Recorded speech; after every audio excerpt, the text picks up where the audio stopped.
आज बात हो रही है डिसेंट्रलाइज्ड फाइनेंस की दुनिया की एक बहुत बड़ी डिजिटल डकैती की। एक ऐसा एक्सचेंज जहां से लाखों डॉलर रातों रात गायब हो गए।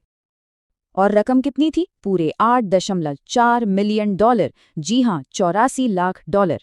अब ये सिर्फ एक नंबर नहीं है ना? इसके पीछे एक पूरी कहानी छिपी है जो बहुत कुछ बताती है। तो सवाल यही उठता है कि भाई आखिर ये करोड़ों रुपए, ये लाखों डॉलर हवा में कैसे घुल गए, कहाँ गए? चलिए आज इसी पूरी गुत्थी को एक एक करके सुलझाते हैं। तो सबसे पहले ये जानना जरूरी है कि ये हुआ किसके साथ, मतलब इस घटना का शिकार कौन बना। बात हो रही है बनी XYZ की। तो आखिर ये बनी XYZ है क्या भला? अच्छा, तो बनी XYZ ये एक डिसेंट्रलाइज्ड एक्सचेंज है जिसे शॉर्ट में डेक्स भी कहते हैं। अब इसका मतलब क्या हुआ? सीधा सा मतलब है एक ऐसा प्लेटफॉर्म जहां लोग बिना किसी मिडलमैन या बिचौलिए के सीधे डिजिटल एसेट्स, मतलब अपनी डिजिटल संपत्ति खरीद और बेच सकते हैं।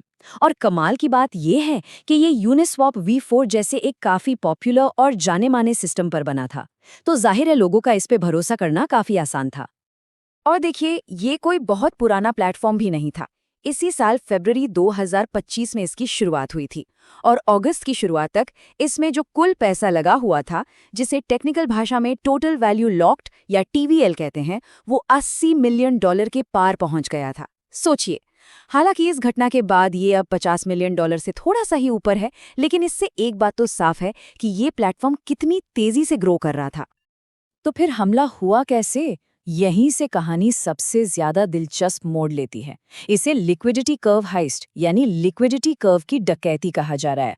और यकीन मानिए, जो तरीका अपनाया गया वो बहुत ही ज्यादा चालाकी भरा था। अच्छा, अब ये लिक्विडिटी कर्व क्या चीज है? इसको समझने के लिए एक बहुत ही आसान सा उदाहरण लेते हैं। मान लीजिए एक वेंडिंग मशीन है जिसमें एक स्मार्ट कैलकुलेटर लगा है। अब इस कैलकुलेटर का काम क्या है? ये पक्का करना कि मशीन में जो अलग अलग टोकन्स हैं उनकी सप्लाई हमेशा बैलेंस रहे, ताकि जब भी कोई ट्रेड हो वो एकदम फेयर हो, किसी के साथ नाइंसाफी ना हो। बस लिक्विडिटी कर्व भी कुछ ऐसा ही है। वैसे एक्सपर्ट्स इसे LDF यानी लिक्विडिटी डेंसिटी फंक्शन भी कहते हैं। तो हैकर्स ने किया क्या? उनका प्लान क्या था? देखिए, उन्होंने 3 बहुत ही सीधे साधे दिखने वाले स्टेप्स फॉलो किए। स्टेप 1, उन्होंने बहुत ही छोटे छोटे लेकिन बेहद खास तरह के ट्रेड किए, एक के बाद एक। स्टेप 2, इन छोटे छोटे ट्रेड्स ने सिस्टम के उस स्मार्ट कैलकुलेटर को पूरी तरह से कंफ्यूज कर दिया, इतना कंफ्यूज कि वो अपने ही बनाए नियम तोड़ने पर मजबूर हो गया। और फिर आया फाइनल स्टेप, स्टेप 3, सिस्टम ने पे आउट की कैलकुलेशन ही गलत कर दी और बस हैकर्स ने जितना पैसा सिस्टम में डाला था उससे कई गुना ज्यादा बाहर निकाल लिया। तो सवाल है कि ये पैसा गया कहाँ? देखिए, चोरी हुए पैसों में से $6 मिलियन तो यूनिचेन ब्लॉकचेन से निकाले गए और बाकी के $2.4 मिलियन इथीरियम से। पर कहानी यहीं खत्म नहीं हुई। हैकर्स ने एक और चालाकी दिखाई। उन्होंने यूनिचेन से जो पैसा चुराया था उसे अक्रॉस प्रोटोकॉल नाम के एक टूल का इस्तेमाल करके इथीरियम नेटवर्क पर ट्रांसफर कर दिया। मतलब सारा का सारा चोरी का माल एक ही जगह इकट्ठा कर लिया। अब जैसे ही इस बड़े हमले का पता चला, जाहिर है हड़कंप मच गया। तो चलिए देखते हैं कि इसके ठीक बाद क्या-क्या हुआ। बनी XYZ ने फौरन सोशल मीडिया पर एक बयान जारी किया। उन्होंने लिखा कि बनी ऐप एक सिक्योरिटी ब्रीच का शिकार हुआ है। सावधानी बरतते हुए हमने सभी नेटवर्क्स पर सारे स्मार्ट कॉन्ट्रैक्ट फंक्शंस को रोक दिया है। हमारी टीम इस मामले की पूरी जांच कर रही है। सिर्फ कंपनी ही नहीं, इंडस्ट्री के दूसरे एक्सपर्ट्स ने भी फौरन रिएक्ट किया। लेंडिंग प्रोटोकॉल यूलर के को-फाउंडर हैं माइकल बेंटले। उन्होंने तुरंत लोगों को सलाह दी कि वे अपना पैसा बनी से निकाल लें। अब जब कोई इतना बड़ा एक्सपर्ट ये बात कहे तो आप समझ सकते हैं कि मामला कितना गंभीर था। हाँ, यहाँ एक बात साफ करना बहुत ज़रूरी है। ये जो ऑयलर प्रोटोकॉल है जिसका इस्तेमाल बनी XYZ अपनी फंड्स को रीबैलेंस करने के लिए करता था, वो खुद पूरी तरह से सेफ था। उसे कोई खतरा नहीं था। मतलब जो भी गड़बड़ी थी वो बनी के अपने सिस्टम के अंदर थी, ऑयलर में नहीं।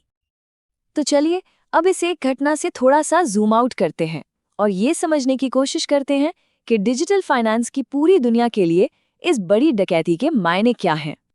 देखिए, ये जो घटना है ना, ये DeFi यानी डिसेंट्रलाइज्ड फाइनेंस की एक बहुत बड़ी दुविधा को सामने लाकर खड़ा कर देती है। एक तरफ तो है जबरदस्त और एकदम नया फाइनेंशियल इनोवेशन, जिसमें ग्रोथ का पोटेंशियल बहुत ज्यादा है।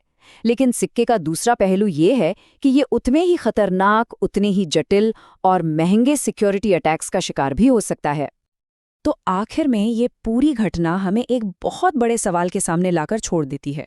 क्या डीफाई की दुनिया में इनोवेशन यानी नई नई खोज सिक्योरिटी से ज्यादा तेज दौड़ रही है? और ये एक ऐसा सवाल है जिसका जवाब ही इस पूरी इंडस्ट्री का आने वाला कल तय करेगा।